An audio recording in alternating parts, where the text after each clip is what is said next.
चलिए शुरू करते हैं। आज हम लोग क्या सीखेंगे? अभाज्य गुणनखंड विधि से एचसीएफ और एलसीएम।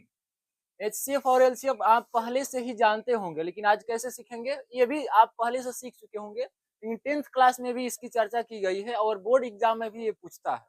हम लोग यहाँ भी सीखना और समझना जरूरी है, तो ध्यान से समझिएगा। अगर कहीं भी दिक्कत हो तो आपको पूछना है।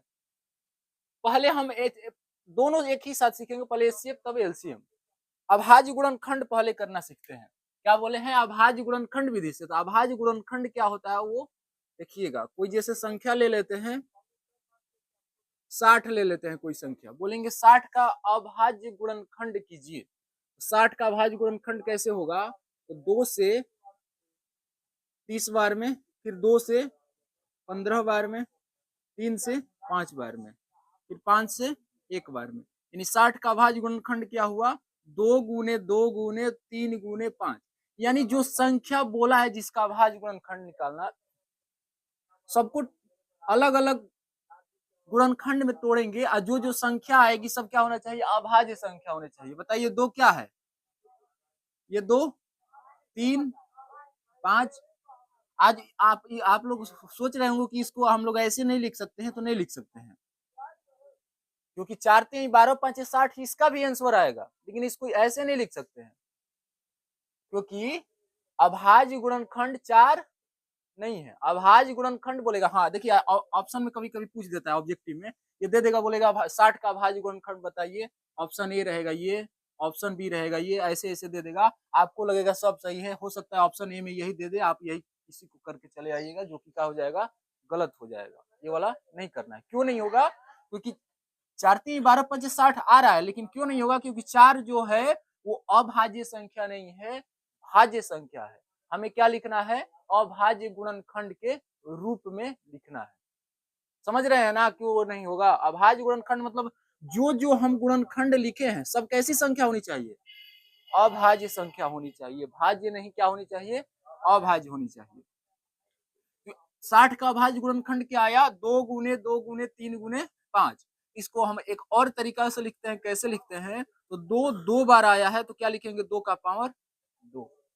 2 2 बार आया है तो क्या लिखेंगे? 2 का पावर 2। अगर 2 5 बार आता है तो क्या लिखेंगे? 2 का पावर 5। फिर क्या लिखेंगे? 3 गुने 5। अब बोलेंगे कि 3 का पावर कुछ नहीं है तो क्या है? 1 है। 5 का पावर कुछ नहीं है तो क्या है? 1 है। यानी 3 एक बार आया है, 5 एक बार आया है, लेकिन 2 कितना बार आया है? 2 बार आया है। ध्यान रखना है। अभाज्य गुणनखंड इसी प्रकार निकलता है। एक और संख्या कोई ले लेते हैं। अभाज्य गुणनखंड 420 लेते हैं। चलिए 2 से ले जाएंगे, कितना बार में जाएगा? 210, फिर 2 से 105, फिर 3 से, फिर 5 से। क्या हो रहा है 420 का? 2 गुने 2 गुने 3 गुने 5 गुने 7। यानी क्या हो गया? 2 कितना बार आ रहा है? 3 गुने 5 गुने 7। 7 एक बार, 5 एक बार, 3 एक बार, और 2 कितना बार? 2 बार। ध्यान रखना है। अभाज्य गुणनखंड करते समय ऐसी संख्या से ले जाना होता है जो अभाज्य होती है। आप लोग, हम बार बार बोल रहे हैं, ऐसा मत सोचिएगा कि 10 से जा रहा है तो हम 10 से ले जाए। 10 से जाएगा ना, लेकिन 10 से लेकर नहीं जाएंगे, क्योंकि 10 क्या है? अभाज्य है। अभाज्य संख्या नहीं है तो 10 से नहीं ले जाना है। ध्यान रखिएगा, जो भी संख्या लेंगे वो अभाज्य संख्या होनी चाहिए, भाज्य संख्या नहीं होनी चाहिए। आशा करते हैं आप अभाज्य गुणनखंड समझ गए होंगे। अभाज्य गुणनखंड समझ गए हैं तो अभाज्य गुणनखंड विधि से अब क्या हम समझेंगे? एचसीएफ और एलसीएम।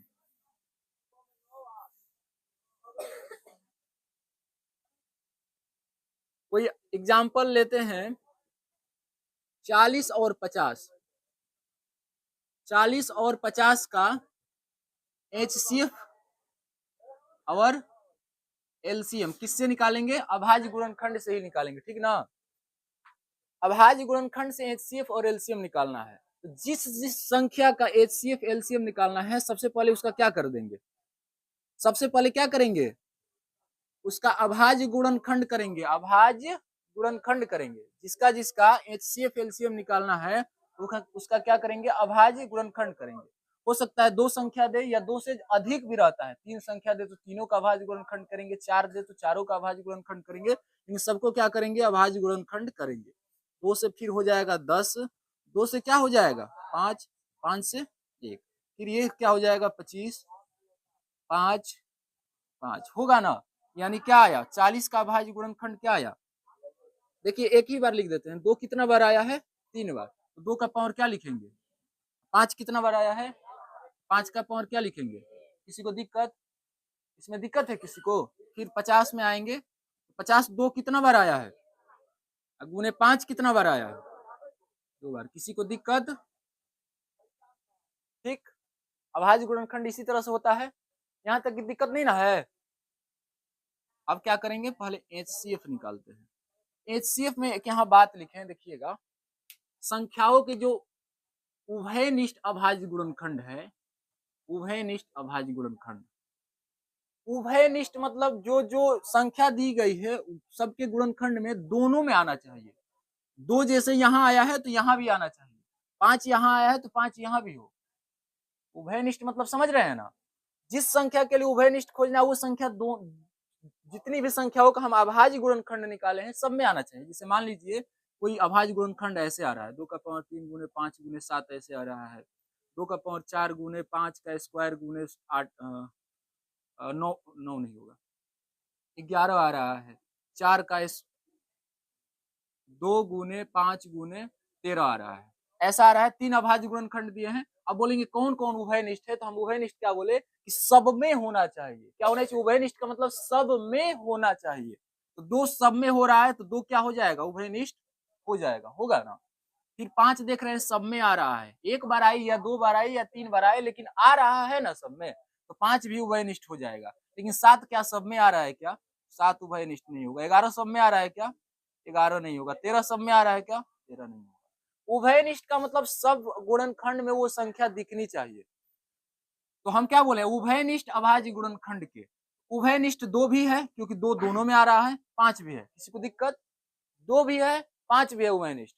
बोल रहे हैं कि उभयनिष्ठ अभाज्य गुणनखंड के न्यूनतम घात के संख्याओं का गुणनफल, न्यूनतम मतलब कम, कम घात मतलब क्या होता है? जो पावर ऊपर दिया है उसका, ये ऊपर 3 1 1 2 है ना, ये घात है, इसे इंग्लिश में पावर बोलते हैं। तो कम पावर वाला संख्या ले लेंगे और क्या कर देंगे?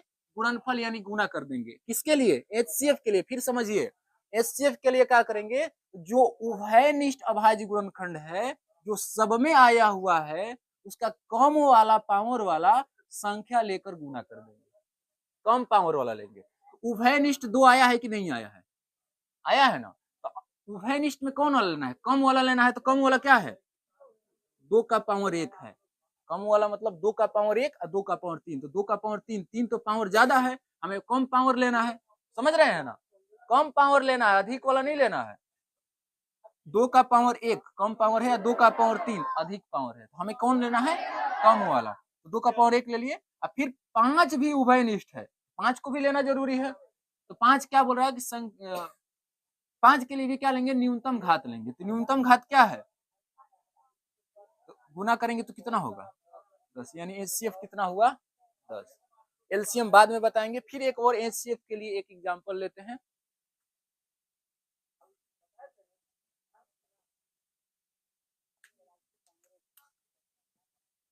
कोई संख्या 2 आप ही बोलिएगा। 60 ले लेते हैं। और क्या? 80। ठीक है, 80 ले लेते हैं। 30 होगा, 15 होगा, 3 5 5 1 होगा ना? इसको 40 20 10 5 होगा, यही होगा। यानी क्या आया हमारा? 60 का 2 कितना बार आया है? तो 2 का पावर 2 लिखेंगे। 3 कितना बार आया है? 5 कितना बार आया है? फिर 80 का 2 कितना बार आया है? 5। बहुत बढ़िया। अब HCF निकालते हैं। HCF में हम क्या बोल रहे हैं आपको? यहाँ लिखवाए हैं कि उभयनिष्ठ गुणनखंड होना चाहिए। उभयनिष्ठ यानी सब में आना चाहिए। तो 2 सब में आ रहा है कि नहीं आ रहा है? 2 का काम करेंगे। 5 सब में आ रहा है कि नहीं आ रहा है? 5 का काम करेंगे। लेकिन 3 का काम करेंगे क्या? नहीं करेंगे। 3 क्योंकि दोनों में नहीं आ रहा है। उभयनिष्ठ हो यानी सब में आना चाहिए, तो 3 सब में नहीं आ रहा है तो 3 का काम नहीं करेंगे। अब उसमें भी 2 यहाँ 2 बार आ रहा है, यहाँ 4 बार आ रहा है, तो कौन वाला लेना है? कम वाला लेना है। तो कम वाला में क्या है? 2 का पावर 2 है, कम वाला में 2 का पावर 2 है, अधिक वाला में 2 का पावर 4 है। अब 5 में कम वाला क्या है? तो 5 में यहाँ भी 1 बार आया है, यहाँ भी 1 बार आया है, तो कोई भी एक ले लेते हैं, ठीक ना? चलिए, इसमें कम तो कम अधिक नहीं दिख रहा है, इसमें दोनों तो एक ही जैसा है, कोई भी एक ले लेंगे। तो 5 का पावर 1 हो गया, यानी 2 का स्क्वायर करेंगे तो क्या हो गया? 5 एकम यानी कितना हो गया? 20 हो गया। किसी को दिक्कत यहाँ तक? बताइए, दिक्कत है यहाँ तक? अब एलसीएम सिखाए। एलसीएम में देखिए क्या होता है। एलसीएम संख्याओं के गुणनखंड के सभी अभाज्य गुणनखंड, सभी। यहाँ पर क्या देखना है? यहाँ पर उभयनिष्ठ नहीं देखना है। एचसीएफ में क्या देखना होता था? उभयनिष्ठ। यहाँ पर उभयनिष्ठ नहीं, सब में देखना है, सबको। उभयनिष्ठ है तब भी बढ़िया है, उभयनिष्ठ नहीं है तब भी ठीक है। एलसीएम में सबको लेकर चलना है। क्या करना है? महत्तम घात, महत्तम मतलब अधिक, अधिक घात, अधिक घात यानी पावर। संख्याओं को क्या कर देना है? गुना करना है। पहले तो उभयनिष्ठ नहीं देखना है, सबको देखना है। क्या करना है? महत्तम घात यानी अधिक वाला का क्या कर देना है? गुना कर देना है। अब बताइए, यहाँ पर तो हम ये नहीं बोले उभयनिष्ठ, देखिए सबका गुना करना है। तो 2 का पावर 3 है, 2 का पावर 1 आया है ना, तो महत्तम कौन है इसमें से? महत्तम मतलब अधिक वाला कौन है? 2 का पावर 3 लेंगे। अब 5 में अधिक वाला कौन है? चलो 2 का क्यूब करेंगे तो 8 है, गुने 5 का स्क्वायर करेंगे तो 25। हाँ, 25 वाट है 200, यानी एलसीएम क्या हो जाएगा? 200 हो जाएगा। फिर से समझिए, यहाँ पर गुना उभयनिष्ठ नहीं देखना होता है, सबको गुना करना है। और कौन वाला करना है? अधिक पावर वाला करना है, अधिक पावर वाला, कम पावर वाला नहीं। यहाँ पर एलसीएम बताइए क्या होगा? एलसीएम तो बताइए, 2 यहाँ 4 बार, यहाँ 2 बार आ रहा है, तो अधिक वाला न लेना है, क्या हो जाएगा? 5 यहाँ दोनों में 1 बार आ रहा है, तो कोई भी एगो ले लेंगे। यहाँ पर तो कम अधिक नहीं दिख रहा है। अब बताइए, 3 यहाँ नहीं, यहाँ आया है, यहाँ नहीं आया है, तब भी 3 लेंगे, क्योंकि हम यहाँ बोले कि सब उभयनिष्ठ लेना है, तो सबको देखना है, सब तो लेना पड़ेगा ना, सबका गुना करना है। तो क्या ले लेंगे? 3, 3 का पावर 1 यानी 3, 2 का क्यूब करेंगे 8, 8 कितना होगा? 2 का क्यूब 16 ना होगा, गुने 5 गुने 3 कितना हो जाएगा? 5 3 15 में 16 से करेंगे तो 16 5 80, 240 हो जाएगा। फिर से बता रहे हैं, एचसीएफ में उभयनिष्ठ वाला का गुना करेंगे और कम वाला गुना करेंगे। एलसीएम में सबका गुना करेंगे और अधिक पावर वाला गुना करेंगे। एचसीएफ में याद रखिएगा, उभयनिष्ठ वाला यानी दोनों सब में आना चाहिए, और कम वाला पावर वाला गुना करेंगे। इसमें सबका गुना करेंगे लेकिन अधिक पावर वाला गुना करेंगे। चलिए, यहाँ तक दिक्कत है? किसी को नहीं दिक्कत है तो 1 2 एग्जाम्पल लिख लीजिए, आगे बनाने के लिए देंगे। मत रहो। देखिए, 96 और 104 का तो क्या करेंगे? पहले अभाज्य गुणनखंड करेंगे ना। 2 से जाएगा, 2 चौक 8, 2 8 16, 2 दूनी 4, 2 चौक 8, 12, 6 3 3 एकम 3, 2 से जाएगा, 2 5 10, 52 बार में 26 13 हो गया, इससे ज्यादा नहीं होगा। अब क्या 96 का क्या आ रहा है? 1 2 3 4 5, 2 कितना बार आ रहा है? 3। 104 क्या आ रहा है? 1 2 3, 2 कितना बार आ रहा है? 13। किसी को दिक्कत यहाँ तक? अब देखिएगा, आप समझना है यहाँ पर।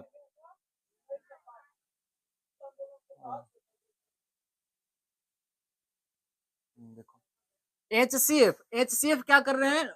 उभयनिष्ठ देखना है। अब बताइए, 2 उभयनिष्ठ है, 2 को देखना पड़ेगा ना। 3 उभयनिष्ठ है, 3 को नहीं देखेंगे।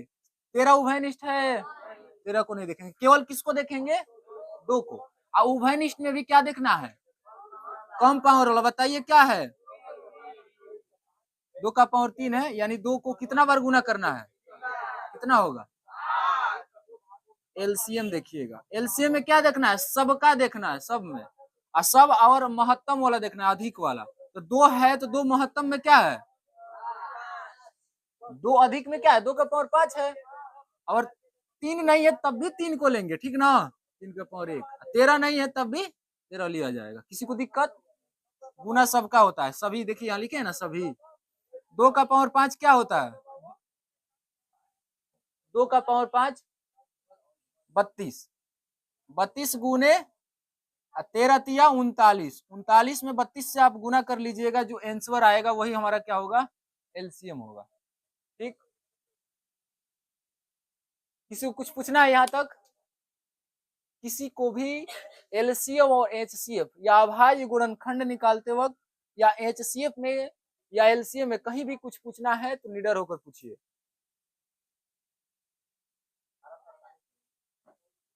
लिख दो, सब हम ही लिखिए। चलिए,